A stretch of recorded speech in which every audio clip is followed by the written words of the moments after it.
Hi guys, welcome back to the next part of our series. Today we're going to start with the leather skirts array topology, which is this pause right here. I know I mentioned that we were going to do this, but actually this ones right here are way easier. So I'm just going to select this one. I'm going to isolate it, and we're going to use the exact same process that we did before. I'm going to use live surface, and here is where we're going to start drawing all of the points.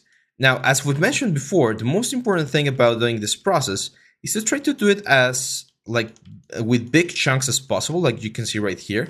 And what we want to try to preserve as much as possible is the silhouette of the character or of the element, right? So, for instance, this point right there, we definitely want to bring it forward. For some reason, that vertex is right there on the back. If that happens, it's actually not a bad idea to just delete this, guys, to be honest. I'm just going to capture the front points first. This. See that? Way better, right? And then now we just go all the way down. So we definitely want to preserve or keep the thickness. That's why we model them with thickness. This is something very common, and I've actually seen this in a lot of games, especially Warcraft. Like if you take a look at World of Warcraft, leather armor. Leather armor, of course, is not super thick, but in games like this MOBA games right here, they tend to give this like thick effects to the elements because it's a lot easier to rig and it's a lot easier to just like play around. Look at like how big those things are here on the bottom, because you don't want to have like just a flappy, like a single sheet polygon down here. That's why they make these things really big. So I made them quite big, but not extremely big, so that it's a little bit easier to manage, right? And here we're gonna add the thickness that we're just talking about. We might need to add a couple of divisions. There we go. To capture that thickness. And remember, for this one, we are going to be using the smoothing option. Like this is not as low poly as we're going to go. If you're working for a game where you are a little bit more limited in regards to polygons, then you might want to add a little bit more divisions. Now here, I'm just going to I'm not going to worry about the border just yet. We're going to use a lot of like stitching and stuff on those areas because as you can see, it's a rather complex border. We added a lot of like details and scratches and stuff like that. So we want to keep it as clean as possible for as long as possible. And then when we start like working with the border, we're just going to capture the rest of it. This is a very easy way to keep things clean, because otherwise it can get really like uncontrolled real fast. So for instance, here, we've talked about this before. You usually want to have at least 3 divisions for each curve. Right? So we do this and this. There we go. Now, if I don't want to bring all of this information to the other side, like maybe that one is, we can skip it. That's it. We just do something like this. That's a one line right there. That's a square. And then we can just keep on moving here. That, and we'll solve this like empty space right here with a couple of triangles in just a second.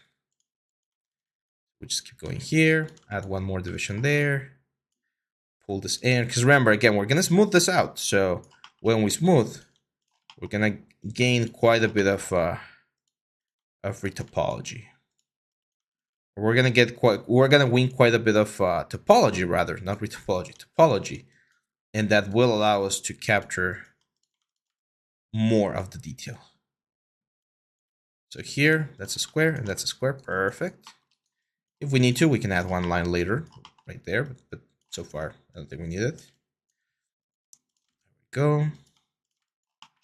So for instance, here, do we add one more line? Yes, it's just gonna make it a lot easier. So we add one more line, and that extra line that we add right there is gonna allow us to capture that one right there. This one, triangle. This is just a triangle to capture that particular corner right there. That makes it a lot easier. We go there,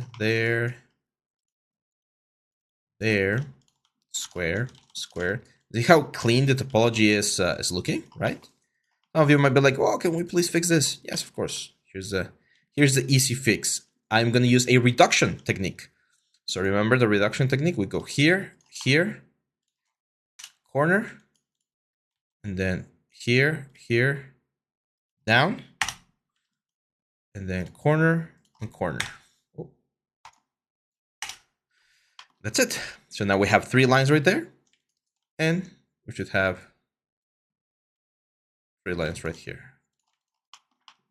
If this happens, as you can see, the polygon went to the backside, just go to vertex mode, and with W, just push it to forward. It's a little bit unfortunate that that happens. You can see how it's trying to go to the backside of the element reader. Just push it to the front. And that's it. So we have clean topology, and we managed to capture that specific area. Since here, let's just add one more line here. Here, I already know we're gonna have this sort of like reduction. We might even have like a triangle right there. And again, keeping it clean is the secret here. You don't want to overcomplicate things, because when you do, that's when you start like getting a lot of loops and things going everywhere. You really want to keep it as uniform as possible. So see here, that's a little bit of an intense change. So let's keep it simple. Let's add a square right there. This is going to be a triangle right there. Go. And that triangle, as you can see there, is going to allow us to capture this area. That's why triangles are so useful. A lot of people demonize triangles. They think they're the worst thing that you could possibly get, but they're not bad as long as you know where to use them. Look at that. Get a super, super clean effect. Now the secret here, one of the secrets, is to try to keep this as uniform as possible going to the back. So the same sort of like amount of faces that we added here, I can definitely see that we could benefit from one extra line there, especially for this like top area right here. I mean, actually it's not that important. Why? Because this top area is going to be covered by the belt. But we are going to be seeing the backside of this thing. In some games, you're not going to see the backside. It's going to be a double-sided mesh, which can work. It's totally fine to use a double-sided mesh. It depends whether you want things to be, well, in this case, thick or thin. In my case, I do want this skirt to be thick. It also gives better bakes. It will be extra geometry and extra texture space. So all of those things are things that you need to consider. But I do believe this is going to give us a better result. One thing that we can do with this leather, for instance, once we get into texturing, is sometimes the front of the leather, like a leather jacket or like a leather coat, is one color, and the backside is another, like different color. And that makes for a very interesting thing. So here's what I mean. Like if we want to keep things as nice as possible, we're going to be as mirror as possible. So good thing is we are seeing the backside here. So it should be fairly easy to copy the exact same like sides of polygons. Just gonna extrude this one right here, for instance, and just merge it right there. There we go. See that? So we copied the exact same thing, and thanks to all of the rules that we already know and we've been practicing so far, this should be fairly fast. So have that one right there. Goes pretty much right there. Go.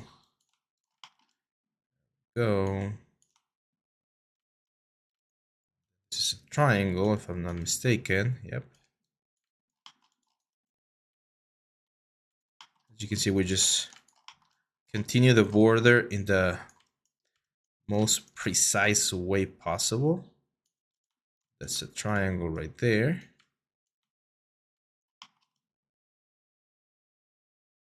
Is it? No. It's a square right there. Oh. There we go. Now we're gonna be doing the next two like skirts on the next video, and I remember I did promise that we were gonna talk a little bit about like character like character backgrounds and stuff like that. So we're gonna talk a little bit about that on the next movie, because as you can see here, it's really not many like new tricks, just like following things as closely as possible, and that's pretty much it. For instance, here we just strip this all the way to the back. Here's where I think another section might be a good idea. You can see that this, again, this vertex right there went crazy and went to the front. It's very, very common. And it gets more common, like that sort of behavior gets more common if you have a really small character. So that's why I've been mentioning that the scale of the characters is super important. Because when you're working with a character that is like the real world scale is really, really small, that happens way more often. Because the tool doesn't know how to like separate things. Over here. Okay, this is gonna be an interesting one because it's asymmetrical right there. So I'm gonna bring this thing to the back. And then we have this really long triangle. I don't love that one, to be honest, so I'm gonna delete that one. I'd rather just do that right there. And I think, or I hope, maybe one extra line right there could be a better option. But I also hope that the smoothing options that we're gonna be adding will give us a better effect. Now, it's important that we're as symmetrical as possible when doing this, because when we bend this, if you have the exact same number on the bottom side as you do on the top side, you're going to get a good deformation. So now, let's give it a shot with the smoothing option. Let's say mesh smooth. That's quite a nice like distribution, I would say. We have an extra like geometries over here, and we can just say mesh and conform. Now let's take a look at the low poly skirt. And there we go. That looks quite nice. We do get a couple of errors, especially here on this vertex right there. So I'm just gonna push it to the back. Same for that one right there. There we go. Just bring it back. Again, of course, play around with the topology here to make it match as nicely as possible. And we can, of course, do a bake test. If we need to, we can do a bake test to see how good or bad this thing is going to look. I actually think it's going to look quite nice. I don't see that much of an issue. And in regards to the amount of polygons, we only have 1500, so that's quite nice. We have quad effects. I'm going to show you here real quick why the quad effects are so important. So imagine that we have a joint chain, right? I'm going to go here to rigging, chains. And usually what you do for skirts in regards to rigging is you have a joint chain that goes along the whole thing like this. Okay, so I'm gonna position it right there. You go to the right view and can like get this inside a little bit better. Let's get this to the top. That's fine. So if we grab all of those joints and we select this guy right here and we do a rigging skin, bind skin, just defaults, that's fine. We can select all of the joints, and if we move it, oh wait, not the last one, there we go. If we move it, the skirt is gonna do this, right? This is the kind of behavior that we would expect on the game. Like if the character is falling, we'd expect the cape to go like, and then he falls and he goes. And thanks to that, like very square distribution of faces that we have right there, when we do that movement, as you're seeing right there, it deforms very nicely. It gets a very nice effect. Some of you like be like, oh, this looks a little bit like cardboard. We're getting like some hard surfacey effects on the borders. We could avoid having those hard surfacey effects if we reduce the amount of or if we increase the amount of polygons, but that also comes with other sorts of problems. So that would be the, or this is a quick test that we can do to see if this thing is going to deform properly. And as you just saw there, it did. So yeah, that's a good option. When your skin things get locked, so you just unlocked. Let's delete history. Do not freeze transformations. We need that number just in case. And I did see or saw one vertex that was having some issues. This one right there. See that? All of that line. So I'm just going to grab that line. And without having live surface turn on, I'm literally just going to push it forward.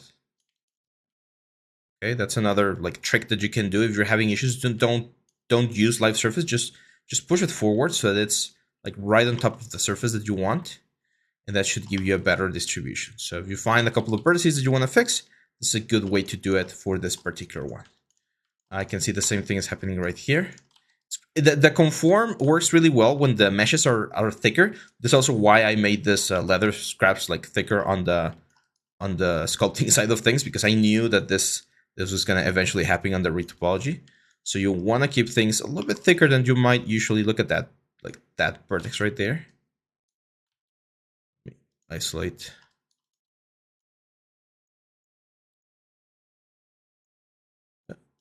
No, there we go. So you can see that vertex right there is really like inside of the whole geometry. So we just pull it back. That's also going to help for the rigging. You might have seen some black lines on the rigging. That's when two polygons are really like they're crossing each other. But they can hopefully with this we've pretty much resolved that issue. And yeah, that's it. So our script is ready. Again, if we need later on to reduce the amount of polygons, we can do it. This is not final resolution. We can definitely like soften it up a little bit more if we need to. But this is a really, really good a really, really good approximation. So I'm going to stop the video right here, guys. And in the next one, we're going to continue with the left leather patch. Hang on tight, and I'll see you back on the next video. Bye-bye.